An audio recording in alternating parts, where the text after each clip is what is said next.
Hoy en el canal vamos a hacer el 11 histórico ideal con los mejores futbolistas neerlandeses que han pasado por nuestra liga.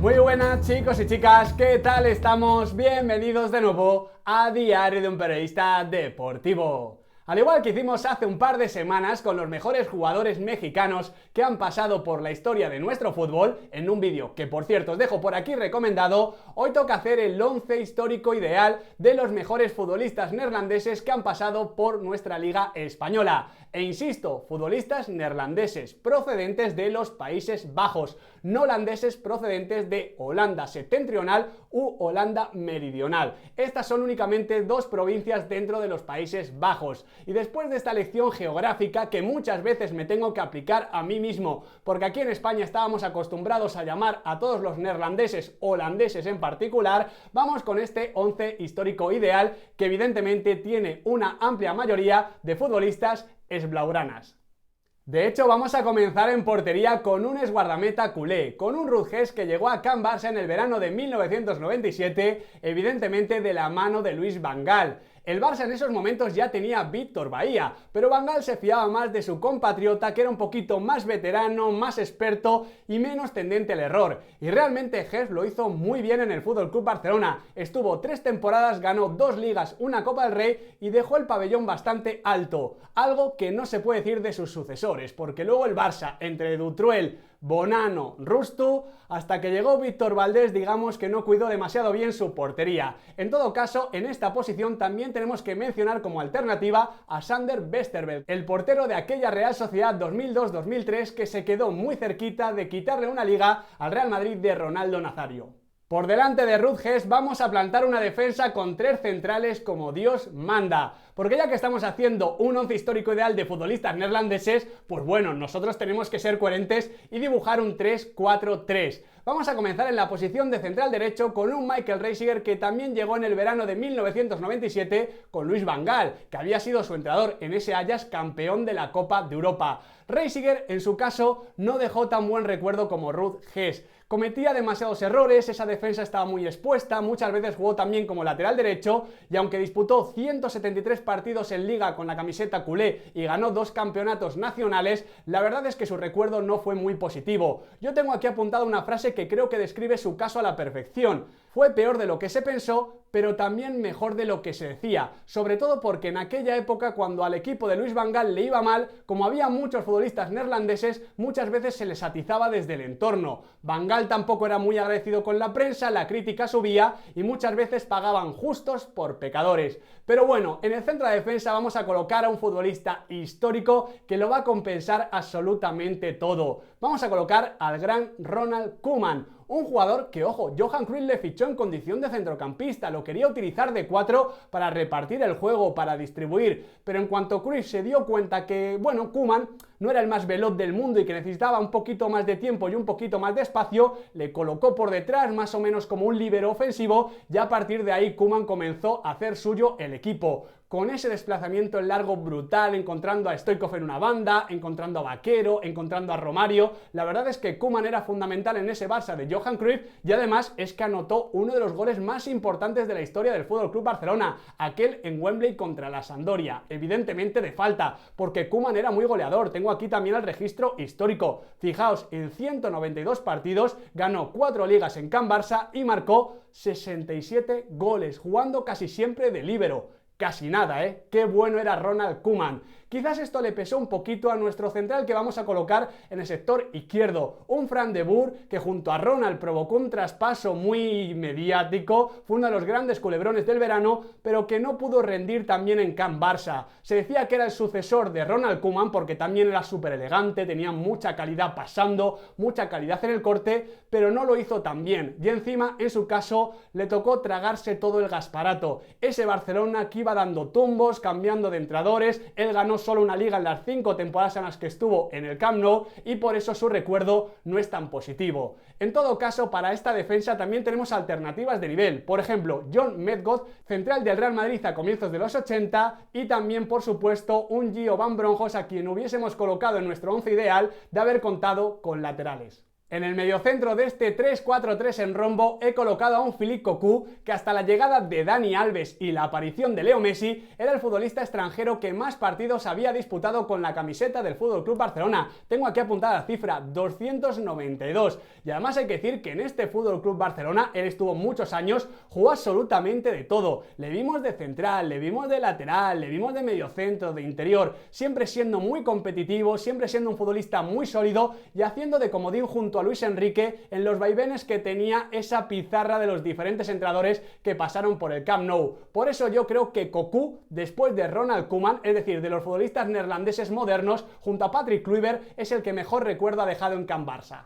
Al lado del bueno de Philippe Cocu vamos a situar a dos interiores, bueno, que eran dos superclases y además que llegaron en dos momentos muy diferentes a la Liga Española. Por un lado Clarence Seedorf, por otro Johan Neeskens. En el caso del madridista llegó en 1996, en ese verano apoteósico del recientemente fallecido Lorenzo Sanz, con Roberto Carlos, con Šuker, con Mijatovic, jugadores históricos que pasaron por el Real Madrid y en su caso la verdad es que tardó muy poquito en triunfar. Al lado de Fernando Redondo fue muy importante en el Madrid de Capello, pero poco a poco fue perdiendo peso, en parte porque Clarence Seedorf pertenecía a la quinta del Ferrari y digamos que en ese momento no estaba tan organizado a nivel mental como luego demostraría estarlo en el Milan de Carlo Ancelotti. En el caso de Johan Neeskens llegó bastante más veterano, tengo aquí el año en 1974 por evidentemente petición propia de Johan Cruyff y de Rinus Michels, en ese momento su entrenador, y la verdad es que Neeskens lo hizo realmente bien, un interior con muy buen toque, con muy buena llegada, muy dinámico, un futbolista bastante moderno para la época y que dejó ciertamente su huella, aunque el palmarés en esos años del FC Barcelona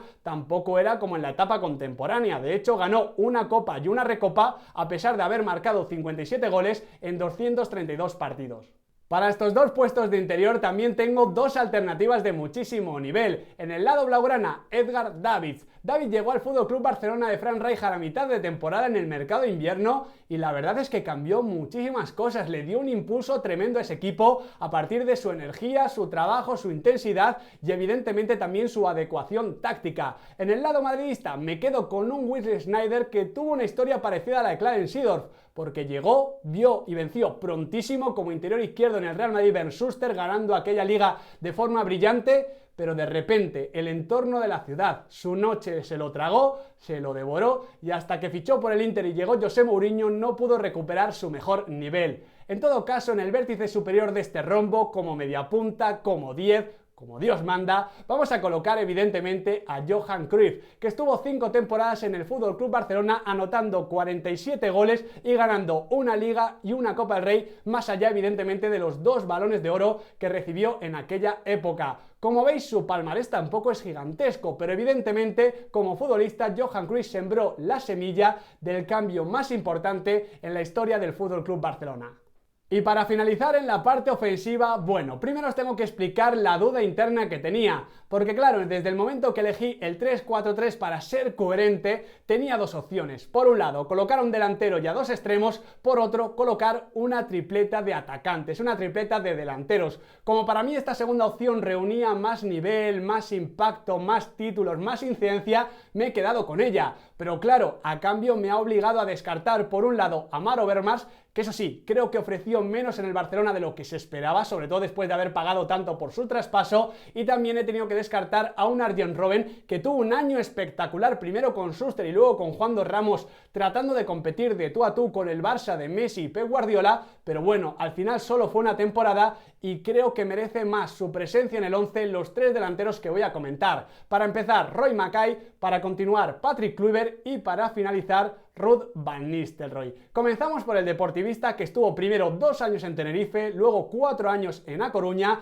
ganando la Liga en su primer año, ganando también el Pichichi en la temporada 2002-2003, marcando 100 goles en el Campeonato Español y haciendo una dupla, una pareja con el mago Diego Tristán que a mí me fascinaba. Ese Roy Mackay creo que estuvo bastante infravalorado en el fútbol español y luego de hecho se lo lleva el Bayern. Así que ya hablamos un poquito del nivel que tenía Roy Mackay y de lo buen delantero, de lo buen finalizador jugador que fue en el Deportivo de La Coruña de Don Javo Irureta. En el otro costado colocamos un poquito a Patrick Kluivert, que ya sabemos que era un delantero un poquito adelantado a su tiempo, ¿no? Un poquito un delantero que brillaba más fuera del área que en el gol. Y de hecho en Can Barça, en las 6 temporadas que estuvo, luego estaría otra más en Mestalla con el Valencia, siempre se le achacaba que fallaba en muchas ocasiones y que no marcaba tantos goles como debería. Pero yo he repasado las cifras y fijaros, marcó 15, 15, 18, 18, 16 y 8.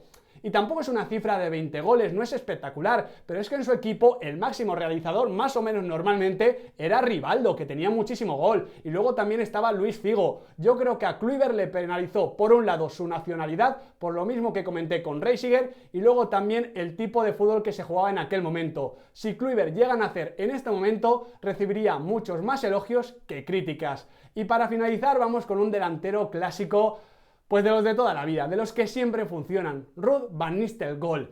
Vaya aparición tuvo en el Real Madrid. Bueno, no aparición, sino simplemente su fichaje. Llegó veterano, llegó con 30 años y dejó muchísima huella, ganando el Pichichi con 25 goles en aquella Liga 2006-2007, también de Capello, la Liga de las Remontadas, luego también ganando la Liga 2007-2008 y dejando también un paso final por Málaga, por la Rosaleda, bastante dulce, a pesar de que ahí sí estaba ya realmente cascado después de tanta lesión. Y una vez hemos dibujado el 11, les hemos puesto las caras, tenemos que quedarnos con un solo entrenador. Y ojo, esto es complicado. Por cierto, no me quiero dejar un nombre como alternativa a esta tripleta de atacantes también. Fas Wilkes, el exdelantero del Valencia que anotó también muchos goles hace unas cuantas décadas. En todo caso, vamos a la figura de técnico y como digo, es que realmente tenemos muchas opciones. Está el caso de Frank Rijkaard con esa Copa de Europa en 2006, el caso de Luis Van Gaal con esas 2 ligas, también de Rinus Michels, que fue un poquito el abuelo de todo lo que pasó después.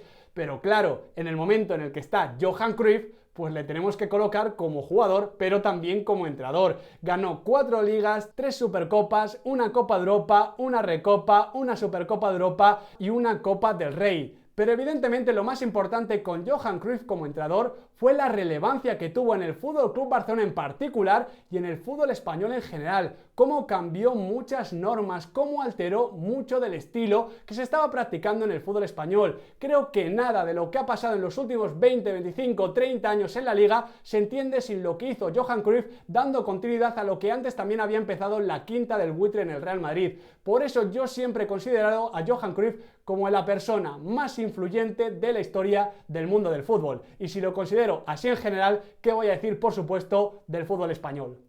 Y hasta aquí, chicos y chicas, mi 11 histórico ideal con los mejores futbolistas neerlandeses que han pasado por la historia de la liga. Desde ya mismo os animo a que seáis vosotros ahora los que pongáis en la cajita de comentarios vuestros propios onces. Estoy seguro que muchos van a tener a Arjen Robben, también a Davids, a Wesley Sneijder, así que estoy ya deseoso de leerlos. Muchísimas gracias, chicos y chicas, por estar ahí y como siempre digo, no os olvidéis de darle like al vídeo, de compartirlo, de suscribiros y de activar la campanita, porque aquí en Diario de un Periodista Deportivo, gracias sobre todo a figuras como Johan Cruyff, el fútbol nunca se acaba.